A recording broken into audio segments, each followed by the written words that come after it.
Alrighty guys, we're back for Rack and Sack, and this is a Dragonstorm Standard brew, and I'm Red Cat. Let's briefly go over the deck, then hop right into some Ranked. This is very much a Furnace Reins deck list. It's a 3-mana sorcery, gain control of target creature. Until end of turn, untap that creature. Until end of turn, it gains haste, and whenever this creature deals combat damage to a player or battle, create a treasure token, and then use that treasure token to throw their creature at their face with Burn Together. Only a couple Callous Sell-Swords packed in, but it'll do the thing when we see it. Outside of that, we do have other ways to sacrifice the opponent's creature in here. Cards like Final Vengeance, where you can sacrifice a creature or enchantment and exile target creature. Awesome stuff. Now, what else do we got packed in, guys? Well, we have more ways to actually steal from the opponent with Vengeful Possession, which is a 3-mana sorcery. Does the exact same thing as Furnace Reins, except no treasure token, unfortunately, right? But instead, you may discard a card, and if you do, draw a card. Okay, cool stuff. Also, Involuntary Employment is a 4-mana version of Furnace Reins, right? But instead of having that whenever the creature deals combat damage to a player or battle, it just straight up generates that treasure token, which is actually really cool, right? Some more ways to sacrifice the opponent's things. We have a couple of Pitiless Carnage, which should really come in handy because of the plot on this. The plot is 1 and double black. So you can sacrifice any number of permanents you control, then draw that many cards. Permanents, guys. It doesn't even say non-land permanents, which is pretty wild. We also have all 4 Unscrupulous Contractors, which is a 3-mana 3/2, also coming in handy because of that plot for the exact same mana cost. This creature, when this creature enters, you may sacrifice a creature. When you do, target player draws 2 cards and loses 2 life. Yeah, so if you plot this up, you don't really have to worry about finding your 4th mana next turn when it comes time to go Furnace Reins and to sacrifice the opponent's creature, right? So you could plot this up, then next turn, miss your 4th, Furnace Reins their creature, then play the Contractor for free, sacrifice their creature, draw a couple cards, which is actually just really cool. Same concept with that Pitiless Carnage, of course, right? So also here on the top end, we do have a 1 of Urabrask Forge. It's not going to be terrible to go ahead and sacrifice those Phyrexian Horrors, right? So we have 4 Disturbing Mirth, which is a 2-mana enchantment rocking those Rakdos colors. And we get to see Disturbing Mirth quite a bit paired with creatures that have rolls and stuff coming in with them, like Spiteful Hexmage coming in with that cursed roll. Then you could sacrifice that cursed roll to like the Disturbing Mirth to restock your hand. Of course, when this enters, you can sacrifice another enchantment or creature, right? So if you do draw 2 cards, then when you sacrifice this enchantment, you manifest dread. So they really stack well into one another, huh? So other ways to give rolls to our creatures, or just have extra permanents on the board, or just ramp, because ramp is nice too, right? Charming Scoundrel making the cut as a 4 of, still a very good creature.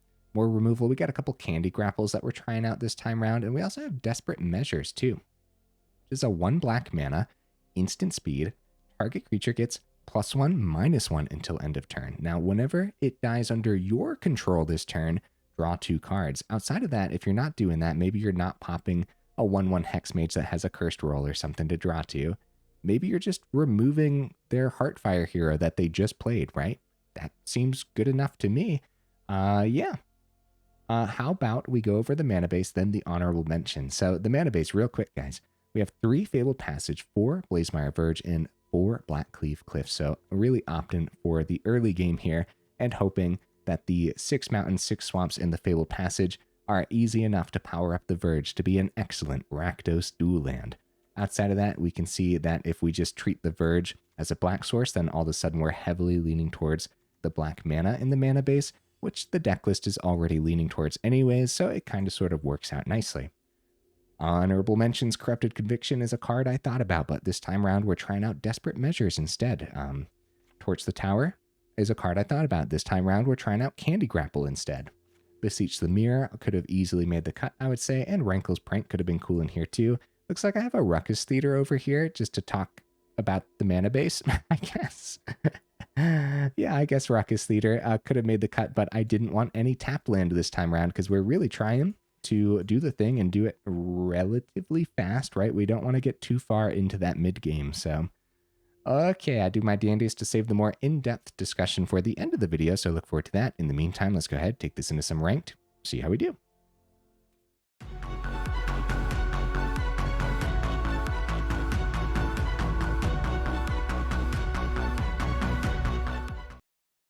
All right, we'll see if we can get right into that first game. In the meantime, what am I expecting from the build? I think it's gonna be pretty good, man. As long as the opponents give us some good creatures to steal. Okay. I like it. Yeah. We can't complain about this by any means. So turn 2 Scoundrel with a roll into turn 3 Mirth could be pretty good. Turn 2, hello opponent, hi. Don't get many hellos, we make sure to drop it in return. We also have like the Candy Grapple. I'm gonna just pop the Swift Spear before it gets out of hand. We'll be fine. Yeah, we're gonna stay on task here with the Wicked Roll. See what we can get done with that Disturbing Mirth.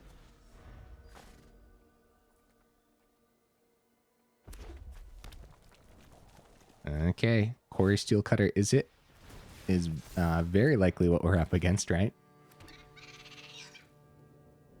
Yeah, going Candy Grapple onto the Swift Spear could have been pretty good. They do keep the mountain open, which is a little scary, I suppose.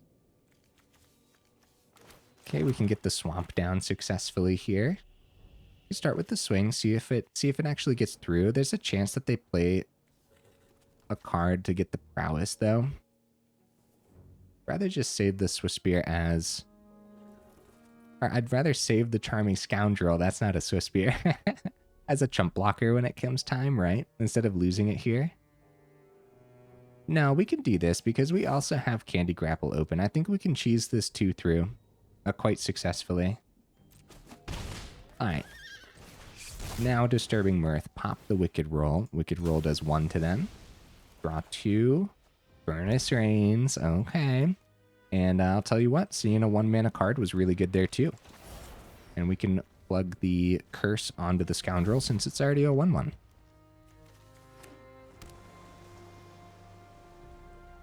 So with that Curse, we do easily have the bargain on the Candy Grapple if we got to do -5/-5 to something, which is actually pretty essential, I would say, against a deck list that has prowess.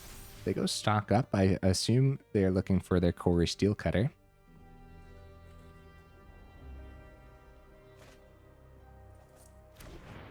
Okay. They go for the swing. We take that trade, right? All day. I'm pretty sure. See, we have the Callous Sell-Sword throw. We can still throw their Otter if we really want to. Yeah, we take that trade. Oh, Pitiless Carnage. Oh, buddy. Okay. The problem with the Furnace Reins is the fact that Slickshot Show-Off would be a much better grab. But still, while we have it, while we have the Sell-Sword throw, we could also just take the turn to plot here too. 1 second, opponent. I'm thinking, buddy. Let's get the mountain down. We know we're playing a land. We know that much. Furnace Reins, grab the Otter, swing for 2. Callous Sell-Sword throws for 2. They have no creatures left. The Pitiless Carnage still it's tempting to plot that up and try to set up, try to grab something a little chunkier next turn, right?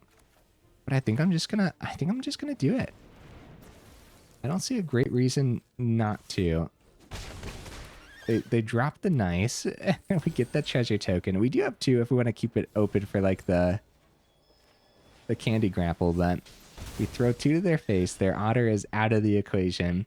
And now Callous Sell-Sword is ready to play as a creature. But now we don't have Candy Grapple open for Slickshot Show-Off or something. Or a Steelcutter.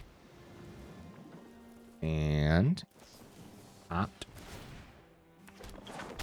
They still got 1 mana open. I hope it's not a creature, guys. Because at the very least, at least Grapple hits the monk.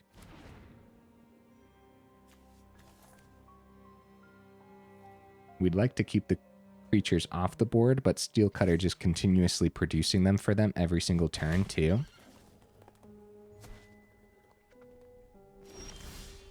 Okay. Contractor's not bad. We play the mana. Pitiless Carnage looking like it's going to be pretty good here, man. We could plot both of these if we would have popped the treasure. Probably not worthwhile. We could plot the Carnage this turn. And then have the Candy Grapple open too. Candy Grapple open, -5, -5. It actually might be pretty hard for them to get this monk above that. Could still try it this turn though. This is hard, dude. There's a lot of decisions because we don't want to forget the Callous Sell-Sword over here too. So we could always swing.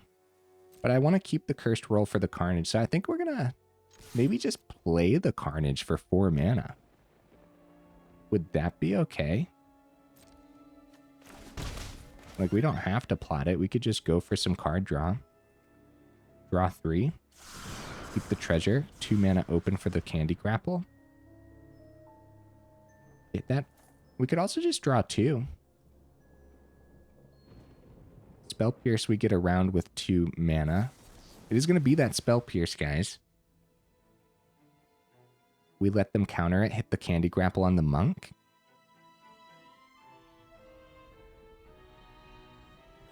Nah, we're going to survive, guys.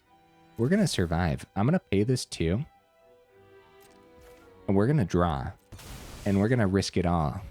We're going to risk it all. We're going to draw 3. You know what? We're going to pop a swamp too. Or the mountain makes a little bit more sense based on what we have in hand. Draw 4. We get to manifest Dread here too. Don't want to forget about that.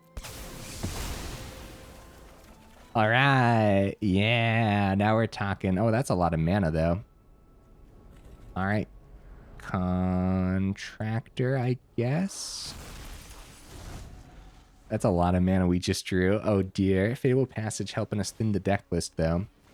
Storm Chaser's Talent. That was a pretty fun turn though. It was. The Spell Pierce really took something away from that turn though, and that's the open Candy Grapple would have been so good. Into the Floodmaw. I mean, Contractor coming back to hand. I guess that's something, right? Get the good game ready, guys. They still got 2 cards in hand, so. Oh, but the Otter doesn't have haste. That's good news. Down to 8. We survived.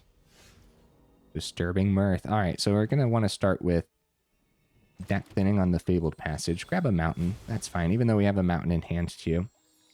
Totally fine. All right, next up, we could go Hexmage, Disturbing Mirth, and still have Candy Grapple open. We got 3 open mana, 2 cards in hand.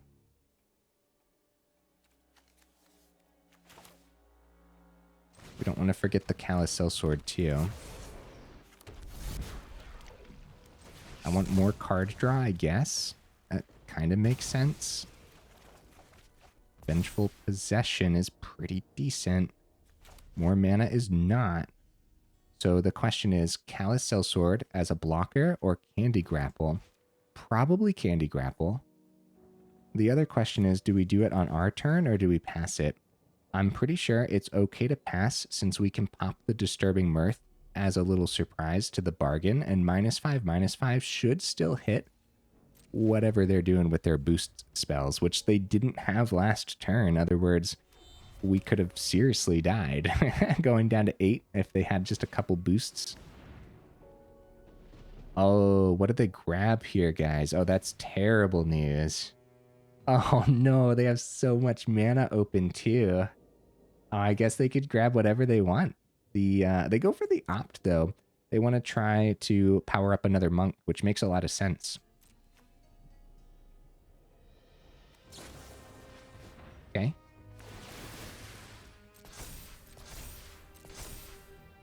See what they find. So they must not have too much else in hand if they go for opt. Other words, they would have went like into the Floodmaw and played the other thing from hand.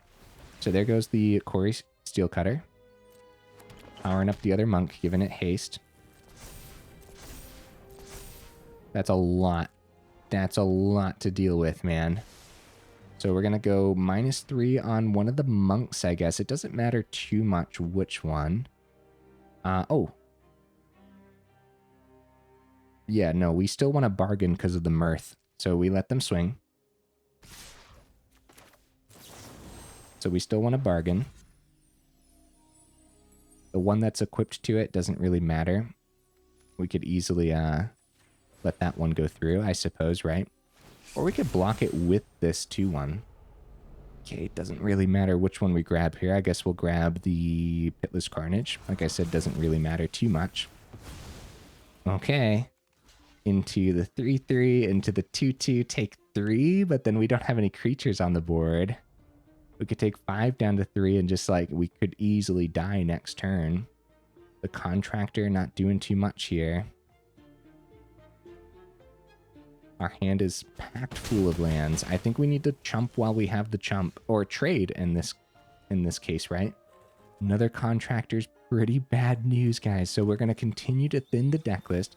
In this scenario, we can grab a Swamp, I would say, based on the hand. So we can get Contractor down. We could pop Contractor to Contractor, first of all, see what we draw. Or we could go Possession, grab the Otter. Again, it's not like the greatest. It's not the greatest grab, but we have it, don't we? So, and I'll totally send the Mountain here. Another Fabled Passage. That's so much mana, guys. Oh, no. Okay. We'll swing for with the Otter. The buzzards are circling, says the opponent. All right, let's get the Contractor down. We'll pop the Otter. We're going down to 3. Is it going to be the Lightning Strike? More mana, guys. Oh no, the Flood. The Flood. How much mana do we have in here? I think it's... Oh, we might have 23 mana, actually. We might want to consider 22, if that is the case. Stock up. They still have 3 mana open, and the Quarry Steelcutter is going to be powering up here as a 2-2, and I think it's going to be all too easy for them to push this damage through. But we had some pretty cool turns there, didn't we? I feel like we did. With 4 cards in hand, it's going to be another Quarry Steelcutter to power up the prowess, and then that should be 3 getting through no matter what. So we can block here, but the trample gets through. Yeah, hey, good game, opponent. Good game. If we flooded it a little less, I feel like I feel like it wouldn't have mattered too much. You know what I mean? I guess if we saw more non-land, yeah, maybe. I don't know.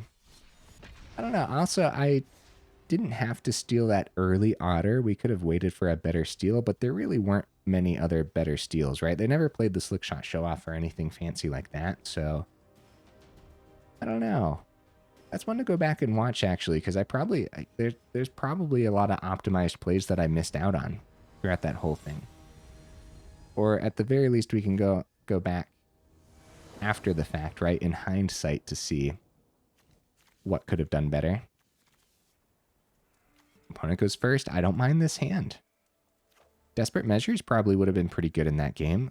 Pop in like a 1-1 when they didn't have anything open, like a 1-1 Otter when they were tapped out or something. Yeah, I guess just more removal in general would have been pretty darn good that game. Okay, we can successfully get the Verge down, but we might as well just go Swamp to give the opponent less knowledge about our build.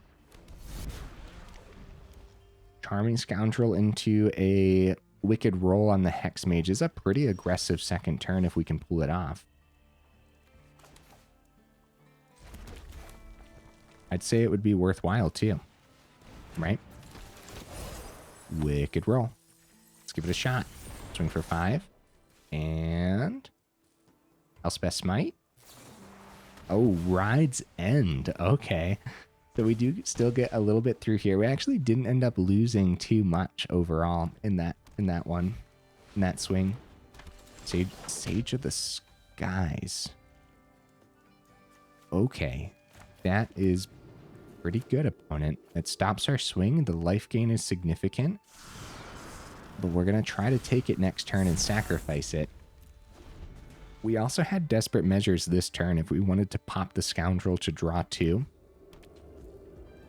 But based on our hand and everything, I think it's totally worth waiting. Okay, Geological Appraiser. Yeah, they do find a Sage of the Skies. Oh no, guys.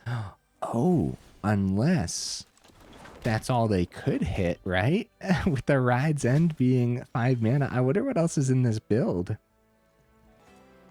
We're in danger. We're in significant danger. Yeah, their whole deck list might be designed to just discover the Sage of the Skies or something crazy like that. Okay, so I guess we play the 4th mana, Involuntary Employment. It doesn't really matter, does it? It doesn't. We're in so much danger. I guess we grab one of the actual Sage of the Skies. And we go for the swing. They can block. We gain 2. They gain 2. They don't know what's in our hand, though. We could go Desperate Measures. Huh. I'll take it. Right? It's a little better than just going the Contractor. It's not bad. It's not bad at all. More mana? That's terrible, guys. That's really bad. All right, we better draw. We better draw while we can. And unfortunately sacrifice the Scoundrel, because we still would rather have a 3-2, even with the other Desperate Measures in hand. Furnace Reins, Disturbing Mirth. Okay. Okay, so Fabled Passage, the deck thinning seems like it's going to be essential. Appraiser, I bet it hits a Sage. Oh, Atali's Favor. I bet it hits a Sage or an Atali's Favor. I think the opponent's deck list is designed for this, guys. Yeah, Atali's Favor. I'm scared, bro. They are going to split these wide now that they know we have stuff to steal. But also it's a... Yep, look at this. Oh, buddy. Yes, opponent. I love the deck list. I love it.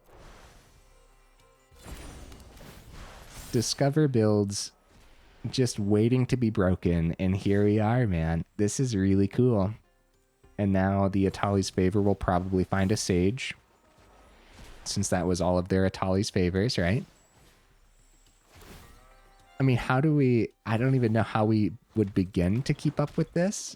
Like, we do have the steal. We'll take the 9. We have the steal on the big chunky Sage. With the Furnace Reins. So number 1, we're going to deck thin with the Fabled Passage. Grab a Swamp here. Easy peasy, huh?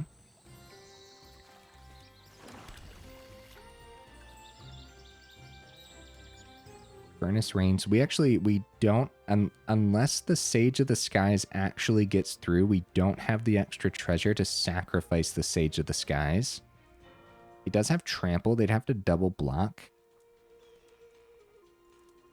But the double block won't kill it. Oh, Disturbing Mirth. We don't need the Contractor. That's right. Mirth does sacrifice creatures as well. Probably still Sage. The Atali's Favor drops because magic. At that point, Desperate Measures. They might risk the Desperate Measures here. We keep the Contractor as a blocker. We gain 2, they gain 2. We're not getting damage through, but the life gain should be pretty significant. They might not block because they now know we have Desperate Measures. They might just take the 2. We go up a little bit. They do end up doing that. If we had 1 extra mana... Wait a minute, guys. If it is getting through, then we're going to generate the treasure token. So we can totally do this to gain 3 instead. Treasure token, Disturbing Mirth. Yeah. That's pretty good, man. That's really good. Draw 4. That's sick, dude. Holy cow. But the opponent's deck list just popped off a little bit too well here. Well, that's only 9 damage. I was expecting more for the turn. They're going up to 27, though. I'll take the block while we have it. Down to 4.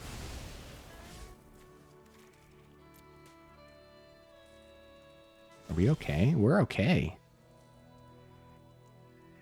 We can take the Appraiser. That'll pop the other Atali's Favors. But I still think Sage of the Skies is a little bit better to grab here. We still don't have an untapped 6 mana. We could like, I guess Furnace Reins counts as it. So if we do want to go Contractor, but we're at 4. So Callous Sell-Sword's probably a little better here. So let's go Furnace Reins. Grab the Sage. A lot of options, dude, for real. Swing. Desperate Measures. Uh-huh. Uh-huh. Treasure Token. But we're gonna go Callous Sell-Sword, Burn together.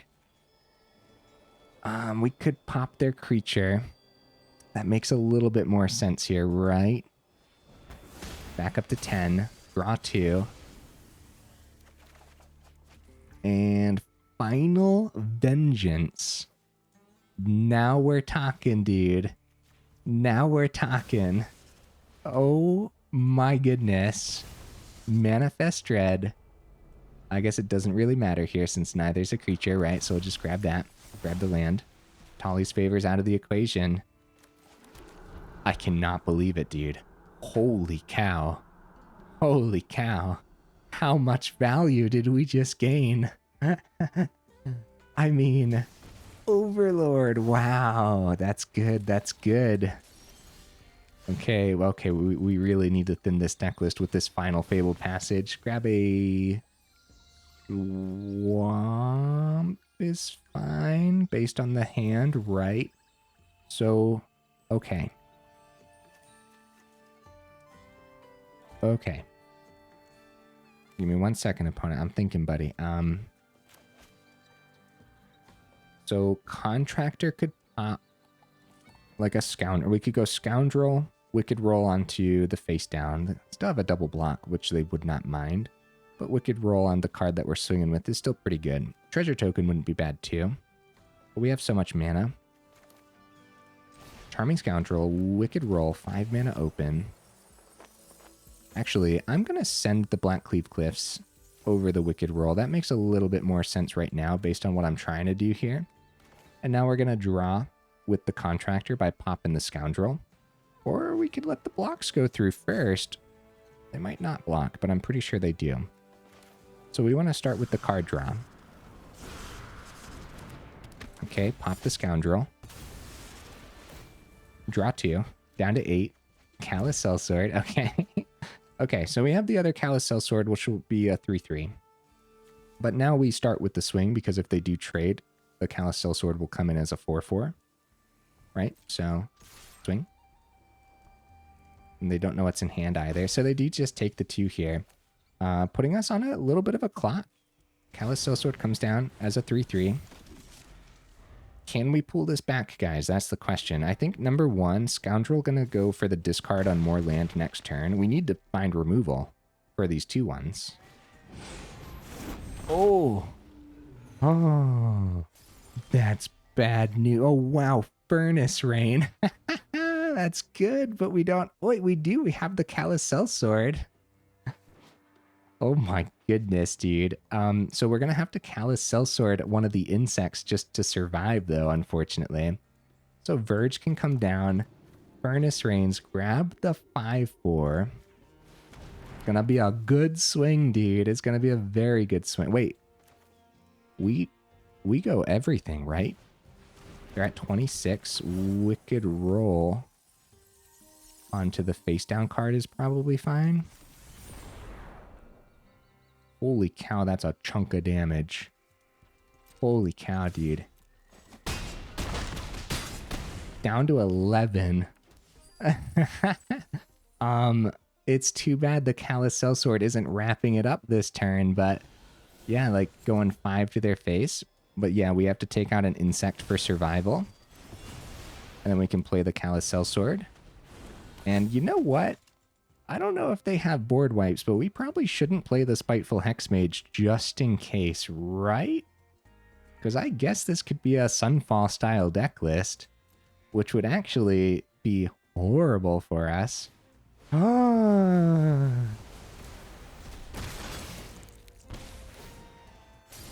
no, guys, what a back and forth game.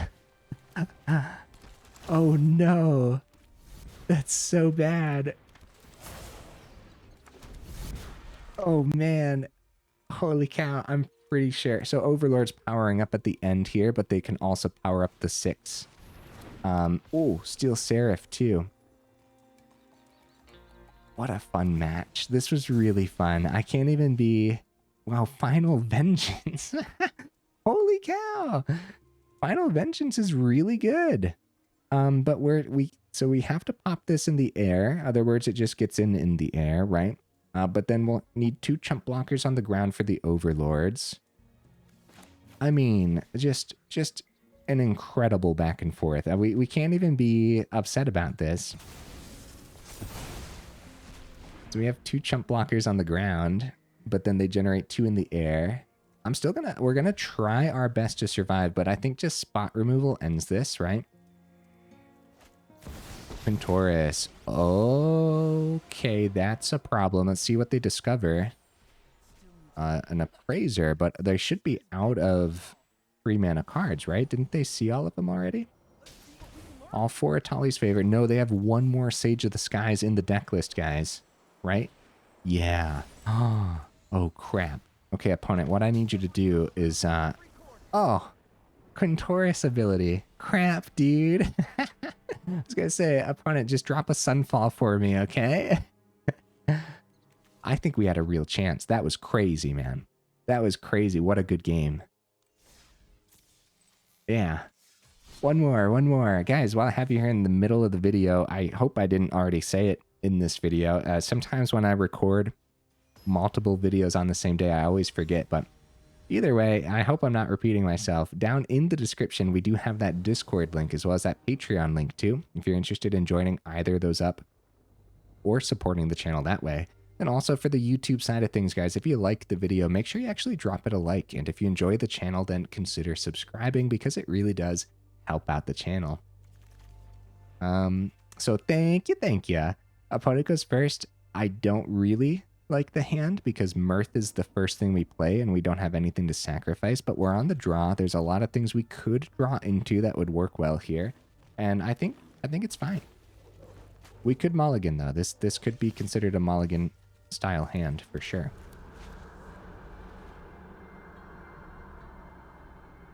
Yeah, we could still draw into something that works a little better with Mirth, but Candy Grapple. Okay, we can just get the Verge down. Establish Mirth, not doing anything for the turn except for sacrificing to the other Mirth for next turn.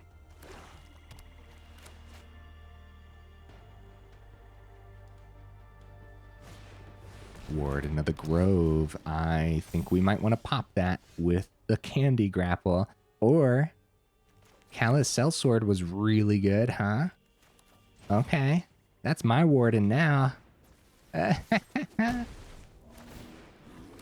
Alright, go. Sweet.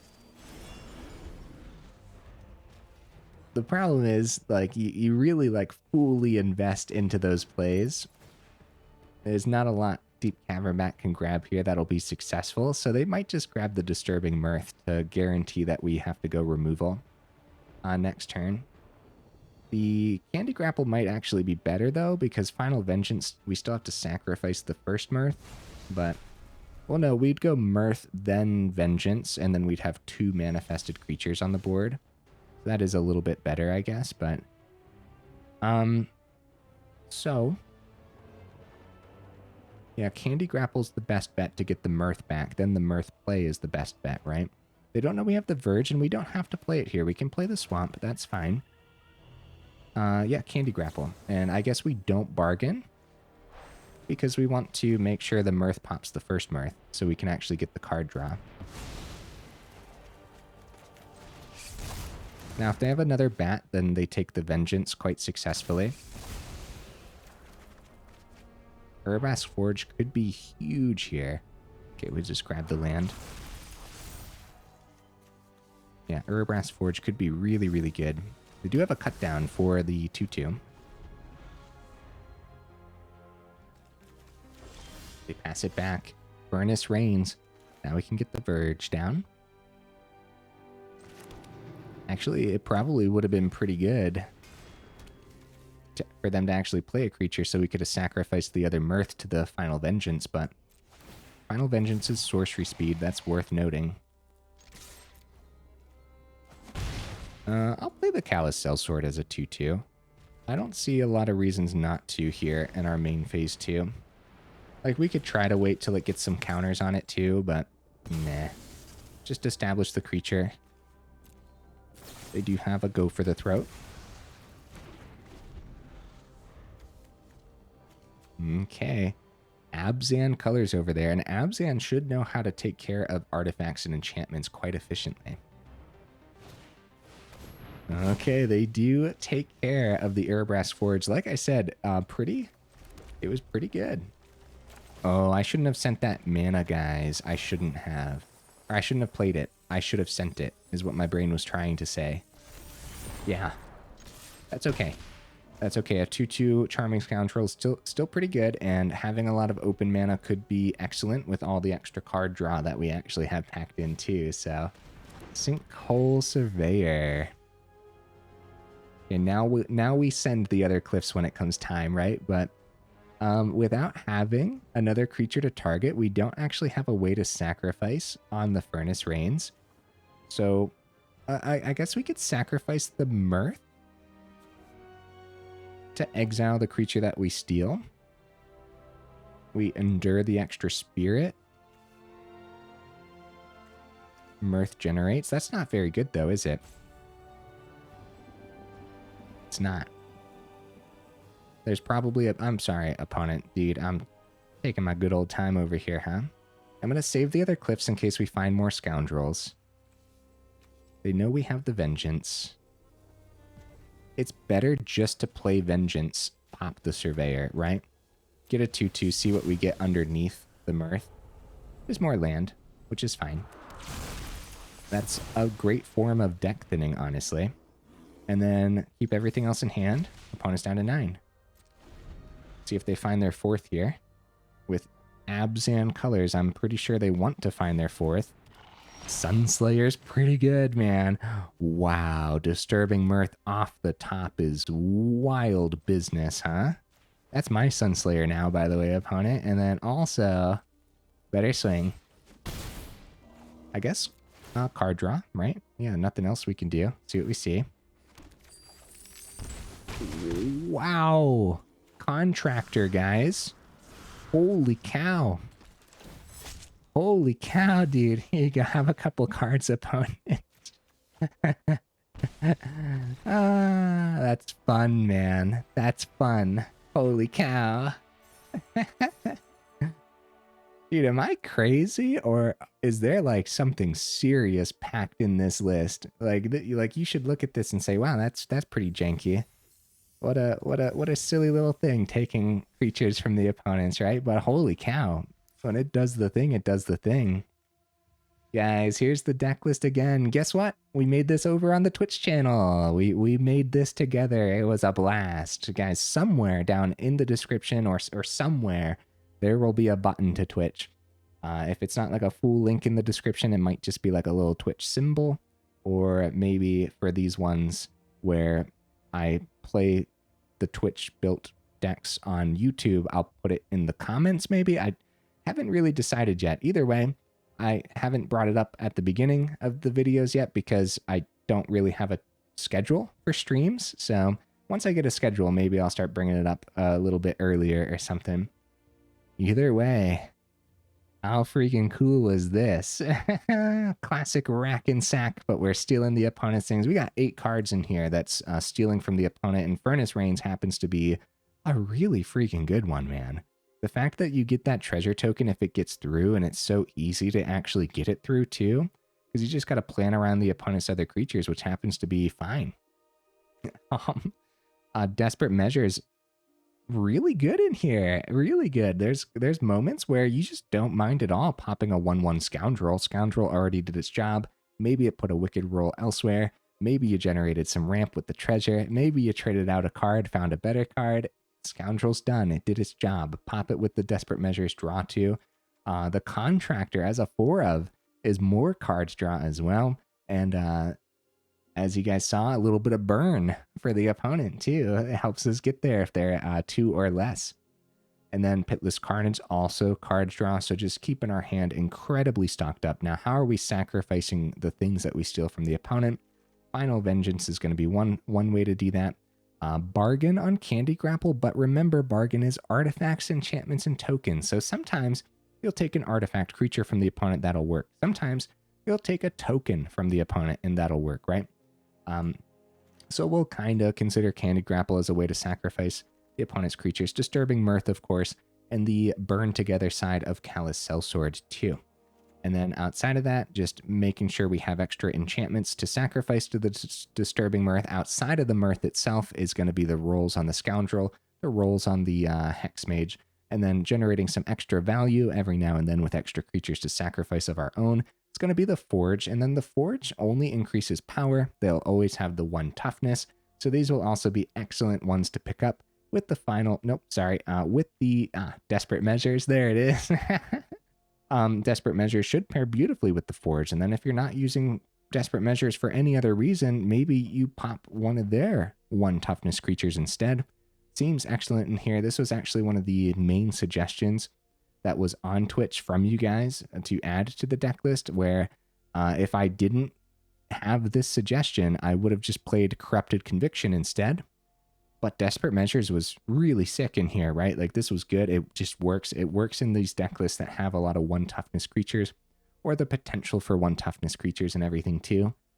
This is one I'm going to keep my eye on for sure, and try to remember to slot it into these specific builds that care about that. So, the mana base. Excuse me, guys. 23 total mana felt like 26 in many of those games, didn't it? But you're going to be pretty sad in some games if you miss your 5th, because there's going to be so many moments where you're trying to do multiple things on the same turn. As a matter of fact, that's so essential for what the deck list is trying to do. I think it would be silly to drop down below 23 mana, because 23 still isn't even that much. Even though we flooded in some of those, I think 23 is right where we want it. You guys let me know in the comments, though, for sure. I also don't think that this particular mana base held us up at all. The split was pretty good. The Cliffs and the Verge really work well, and of course Fabled Passage too. I mean, we got 15 total land, well over half. Well, not well, over half of our mana base, making sure that we power up that Verge to be just an excellent dual land, and we're leaning black anyways, so it ends up working out really nicely since the Verge taps for that black source. And we need those early black sources for all of our 1 mana cards, and even 2 mana removal. I like Candy Grapple in here over the Torch the Tower. I think it makes a lot of sense versus what we're up against, right? So it's actually going to be moments too. Over on the Twitch, we talked briefly about how the -5/-5 doesn't pick up big old chunky 6/6 flying demons from the mono black demons list that we see all the time. Well, at the very least, if you still have the bargain and stuff, it might still be a combat trick, right? Bring down the 6/6 flying demon to a 1/1 and still be able to trade, or just successfully block too. Never underestimate the power of minus abilities. I think Candy Grapple should be a good one. And in some of those games it felt pretty expensive, but don't forget too, like Final Vengeance easily cleans up those big chunky demons as well. And not only that, Candy Grapple with the bargain does pick up the 2/4 flying demon that those mono black lists play anyways. So yeah, guys, wow. I had fun with this one, huh? Yeah, this was really cool. I really like the concept of all these cards that plot to the Contractor is one that I got to keep my eye on, man, for specific builds, for the right build. Should be pretty decent, and it was pretty decent today. Except for that one game where we ended up seeing too many Contractors, but even then, it was nice. I liked this. I liked this a lot. I think overall, I have nothing else to say. I think the deck list really showcased itself too. So, guys, if you made it this far into the video for real, y'all are champions. I super duper appreciate you, and I will see you in the next video.